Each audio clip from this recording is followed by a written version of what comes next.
மதுரை மண்ணில் மதுரைக்காரர்களே அதிகமாக பார்க்காத ஆண்டி முருகனின் ஆச்சரிய ஸ்தலம்.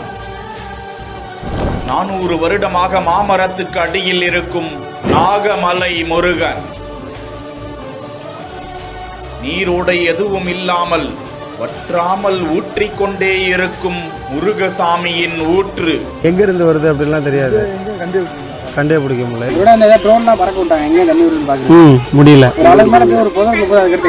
ஓ, அதோட தெரியல. அது அப்படியே எங்கிருந்து வருதுன்னு தெரியல.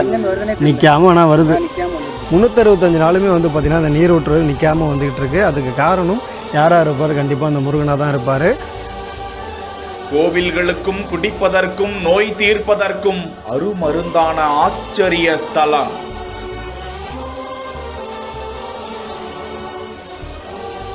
மதுரை மாவட்டம் நாகமலை புதுக்கோட்டையில் இருந்து 12 கிலோமீட்டர் பயணம் செய்தால் இடதுபுறமாக திரும்பி இந்த ஒத்தையடி பாதை வழியாக நீண்ட தூரம் நடந்து செல்ல வேண்டும். வழி நெடுக இருபுறமும் அடர்ந்த வனப்பகுதிகளை காண முடிகிறது. அந்த ஆச்சரிய மாமரம் ஆலமரம் போன்று பறந்து விரிந்து குடை போன்று இருக்க, அங்குள்ள முருகன் சிலை ஆண்டி கோலத்தில் இருப்பதையும் அது சுமார் 400 ஆண்டுகளாக அவ்விடத்தில் இருக்கிறது என்றும் பகுதி மக்களால் கூறப்பட்டாலும் அந்த கோவிலுக்கு பின்னால் இருப்பதை பார்த்தால்தான் ஆச்சரியமாக இருக்கிறது.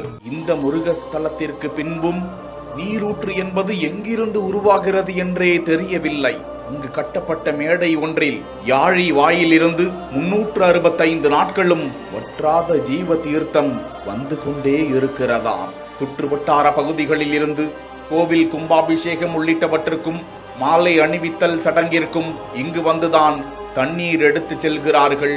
அங்கு கட்டப்பட்ட தொட்டிக்குள் காலணி அணியாமல் இறங்கி தீர்த்தமாய் நனைந்து செல்கிறார்கள். அங்குள்ள மலை குன்றின் அடிவாரத்தில் இருக்கக்கூடிய இந்த முருக வழிபாட்டு தலத்தை மதுரை மக்களே அறியாமல் இருப்பது ஆச்சரியம்தான். முருகனை வழிபட்டு அங்குள்ள தீர்த்தத்தில் குளித்துவிட்டு சென்றால் தீராத நோய் தீர்கிறது, போகாத கஷ்டங்கள் போய்விடுகிறது, குழந்தை வாக்கியம் கிடைப்பதால் புல் ஊத்து என அந்த தளத்திற்கு பெயர் இருப்பதாக அப்பகுதியினர் கூறுகிறார்கள். முக்கியமாக அந்த நீரூற்று எங்கிருந்து வருகிறது என ட்ரோன் மூலமாக தேடி சென்று பார்த்தாலும் நீரூற்று வழித்தடத்திற்கான எந்த தடயமும் இல்லை என இங்குள்ள இளைஞர்கள் ஆச்சரியப்படுகிறார்கள். அந்த அதிசய நீரூற்று யாழியின் வாயிலிருந்து வழங்கி கொண்டே இருப்பதற்கு அந்த ஈசனின் மகனின் அருள்தான் காரணம் என 100% நம்பப்படும் நிலையில் அவ்விடத்தை அறியாத பக்தர்கள் அங்கு சென்று தரிசித்து பயனடைய வேண்டும். அவ்விடத்தை பிரசித்தி பெற்ற முருகஸ்தலமாக அமைத்திடல் வேண்டும் என பக்தர்கள் வேண்டி கேட்டுக்கொள்கின்றனர்.